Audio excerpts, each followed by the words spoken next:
living in Benin, I've seen a lot of poverty, and you mentioned that. I think if we could rid the world of people who are living in such dire situations, where my neighbors have to, sometimes they can't afford medication for their kids, and that's not a world that we should be living in.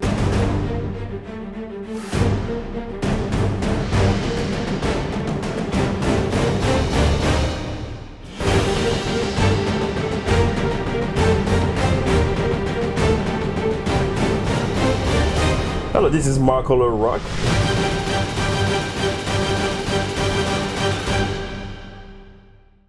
Welcome to Marco Le Rock TV.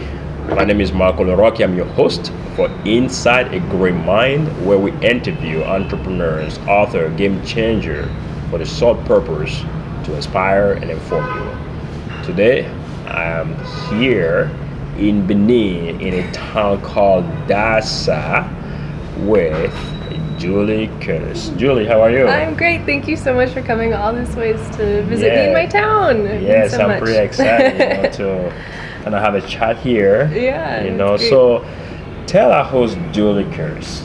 Oh, it's a big question. It's a big question? It's a really big I'm still figuring a lot of that out. Okay.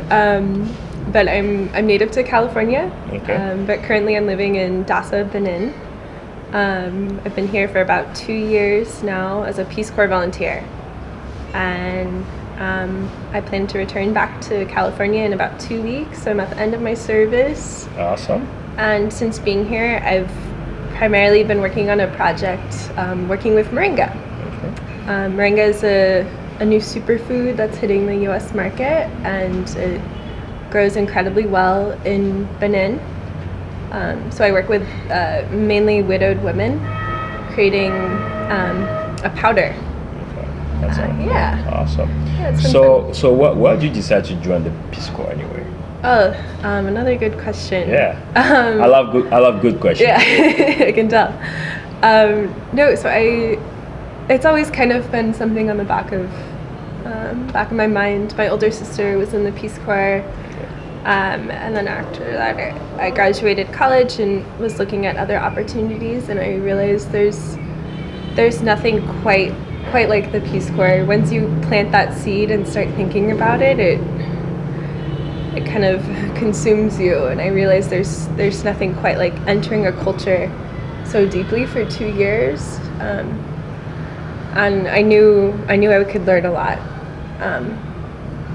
And I didn't go in thinking I would help people necessarily, but I knew that I could learn a lot, and that's proven to be very true. I have learned a lot. Yeah. So you were doing both. So you were learning and you were making impact also as well, and helping people. Exactly. That's very cool. That's the goal. Yeah. So what are the most challenging things that you're facing? Like being a Peace Corps volunteer, working in this area. What are some of the most things that you know? Some of the biggest challenges have been wildly unexpected. Okay. Coming in, I was preparing myself to have no running water or electricity, or I didn't speak a word of French before coming. So I knew that those challenges would be hard. But like we were chatting earlier, I'm just such a firm believer that humans are so adaptable if we put ourselves in situations that allow us to adapt. And I really, the spotty internet, the bad electricity, the no running water, the Starbucks coffee, no Starbucks, all that stuff. Really, I never find myself missing too much. The biggest challenge has definitely been just like the cultural differences that are difficult for a Westerner to understand. And even after the 2 years, there are certain things that are a little bit hard for me to wrap my head around. But it's been an incredible challenge to switch my perspective and try at least to take off the Westerner lens and look at Beninese culture for what it is. So I understand we're chatting yesterday. You are actually one on a Caucasian that live in this town. How does it feel to be? What do people think, or how does it feel personally? to be, yeah, no, you know, it can be difficult when you walk into a room and everybody looks at you, or, you know, expects you to have a lot of money, which I'm a volunteer here. I have the salary of a Beninese teacher, so I don't have a lot of money. But I love breaking down those stereotypes that people have for me. But that is another big challenge that you've brought up. Being anonymous is going to be pretty nice. Just being able to walk down the street and not have people yell at me.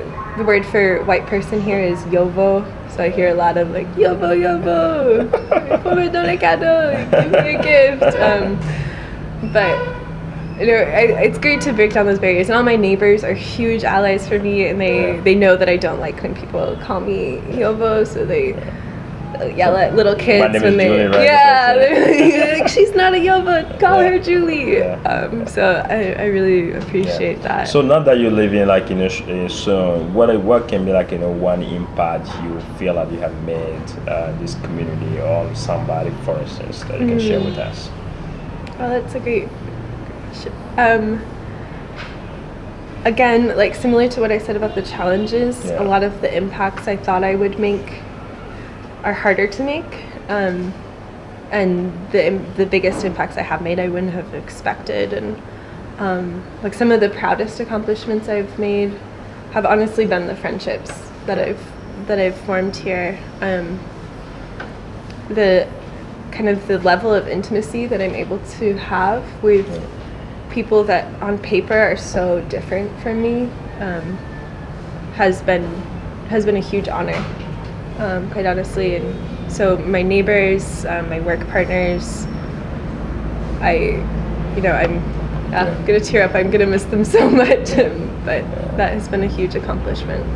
So for instance, like, you know, for somebody who want to come to a country like this or a different country, want to go help, how can somebody get prepared mentally?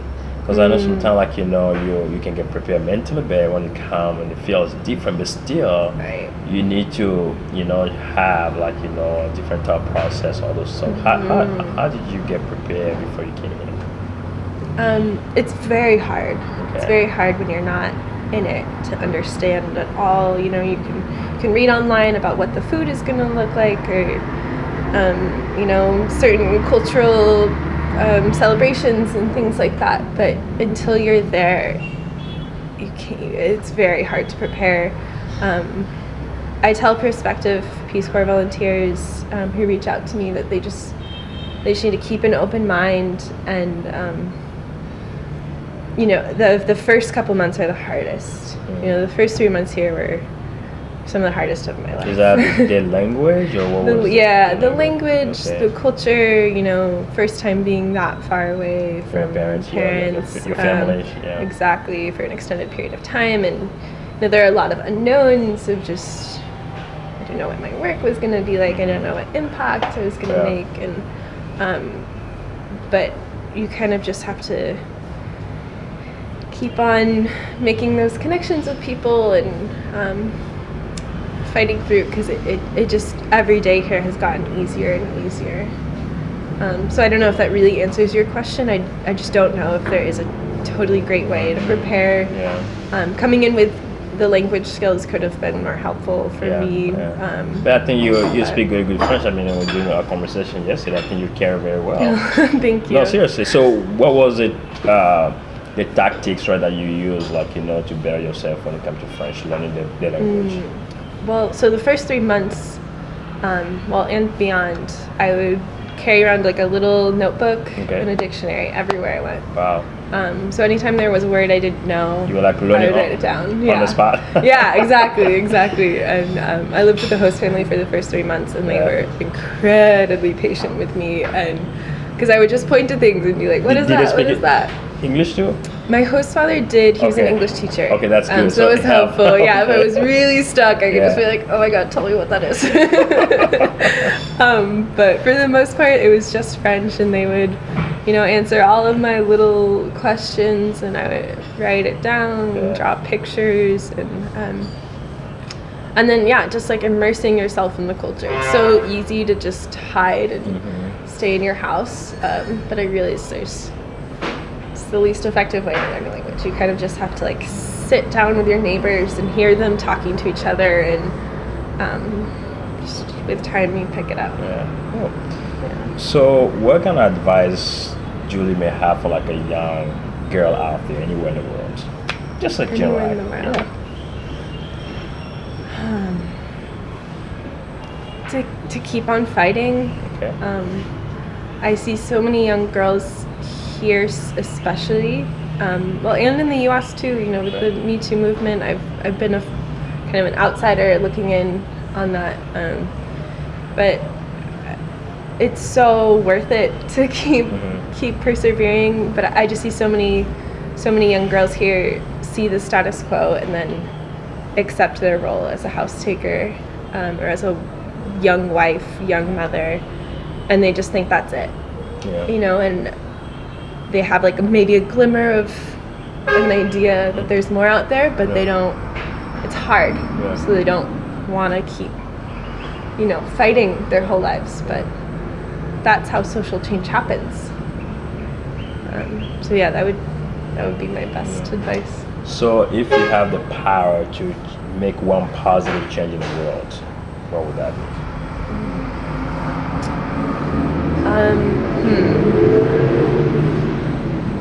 Well, since I'm so deeply connected to Benin right now, I can only think of Benin. Well, it can just be general, General. It doesn't have to be focused on Benin necessarily. Okay. It can just be general. Just a general change in the world. world. If there's one thing that you have the power that Julie can make that change right now. It can be end of the war, it can be end of poverty, whatever it is. If you had the power to change it, what would that be and why?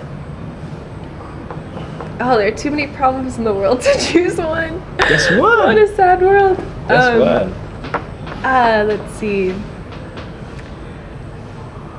I living in Benin, I've seen a lot of poverty, and you mentioned that. I think if we could rid the world of people who are living in such dire situations, where my neighbors have to, sometimes they can't afford medication for their kids, and yet that's not a world that we should be living in. When we're, it's 2018, and when I look to my parents or my family in the U.S. and they're getting new iPhones and driving cars, and I'm just like, the inequality of wealth is a huge problem. So if I could do one thing, I would level the playing fields a bit.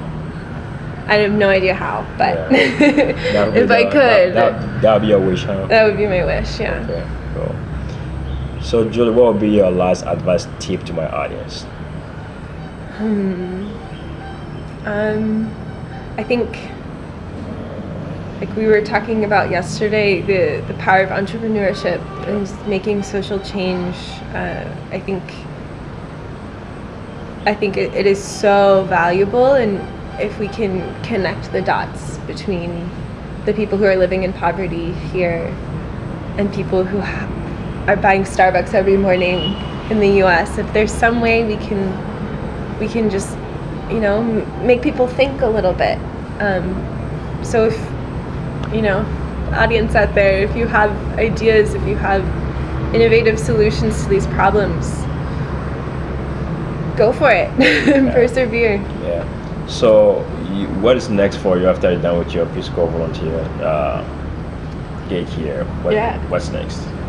So immediately when I get home, I am starting a 3-month fellowship with Kuli Foods in Oakland. Okay. And then after the 3 months, I'm starting the Pacific Crest Trail. That's crazy. Are you serious? Yeah. Okay. So I'll be walking 2,650 miles from Mexico to Canada, all in an effort to figure out all of these crazy thoughts I have in my head and walk off this experience. What inspires you to do that, to do this work? I mean, what's I need something that just is another big challenge. Peace Corps has been a big challenge. okay? So it's something I've always wanted to do. Okay. I figure why not? While I'm used to, simple living. Yeah. Might as well just go for it. I'm doing it with a really good friend of mine, another volunteer. So that's amazing. yeah. I don't feel I have the courage to do that, but kudos to you. Thank you. Having the courage, If you feel inspired, you should come for a week. I don't know. Maybe I'll do some few hours. And that's I'm done. Yeah. No. Awesome. Judy, thank you so much for being on the show. Thank you so much. I really appreciate it.